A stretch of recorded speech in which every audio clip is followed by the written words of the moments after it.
queria te perguntar, cara. Vou te fazer a pergunta que é a pergunta que já está no tema da live, né? Manda! O que você viu aí de melhor e de pior, né, no futebol nesse século XXI? Qual a diferença que você sentiu aí do futebol dos anos 80, 90 para esse futebol agora dos anos 2000, 2010, né? Houve grandes mudanças? Houve grandes mudanças, Charles, principalmente no quesito dentro de campo, futebol jogado, né? Eu acho que fora de campo continuou ali, principalmente no começo dos anos 2000, a mesma pataquada de sempre, né? Agora que estamos entrando aí no início de 2020 para cá que eu digo, né?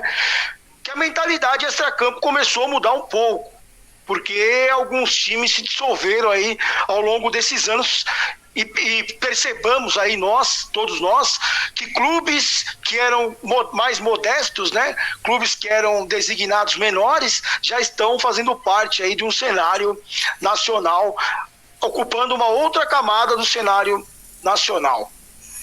O que eu digo do extracampo, Charles, que é uma coisa muito polêmica. O que pega os clubes hoje no Brasil? Qual que é a grande sacada ali dos clubes? Acertar o seu poder de compra de atletas. Acertar o seu clube social. O que acabou com os clubes na década de 90 foram as dívidas, Charles Silva. São as mesmas dívidas que persistem até hoje. Muita gente pensa, olha, o Corinthians deve 1 bilhão, o São Paulo deve 600 mil, como se nunca tivesse devido na história. Mesmo o São Paulo, o Corinthians, o Atlético Mineiro, o Grêmio, o Internacional, todos esses clubes, eles sempre tiveram essa dívida milionária. Sim, daí que se fomentou essa história das SAFs, né? Sociedade Anônima no futebol. Essas dívidas, cara, elas assolam o clube. Elas derrocam o clube. Né? Pode-se falar que elas extirpam os clubes. Outra coisa que é uma coisa muito problemática no futebol, Charles, que ela vem perdurando de década de 80, 90, até os tempos de hoje, até os tempos mais contemporâneos, a grande agrura, o grande problema é como os colarinhos brancos, os cabeças brancas chegam até o poder desses clubes, como eles chegam em cargos de presidência, vice-presidência e diretores de esportes, né? Esse é o grande problema, como eles chegam lá. É através da velha política, da mesma política que nós temos no Poder Executivo do Brasil. É a mesma coisa, é o toma lá da cá, é o tapinha nas costas de conselheiro. Eles não são escolhidos por serem competentes, por terem os melhores cursos, por serem do futebol, por conhecerem o futebol.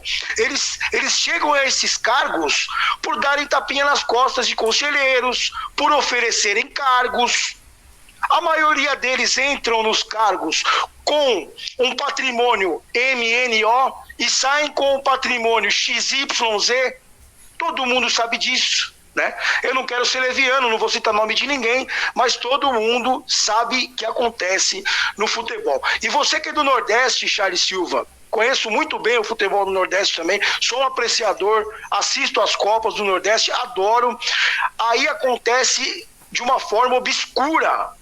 Muita gente ficou milionário através do futebol, através do Sport Recife, através do Náutico, no Norte, através do Remo, né? E acabaram, de certa forma, com esses clubes que eram tão visados por outras equipes dos grandes centros, nos grandes campeonatos, né?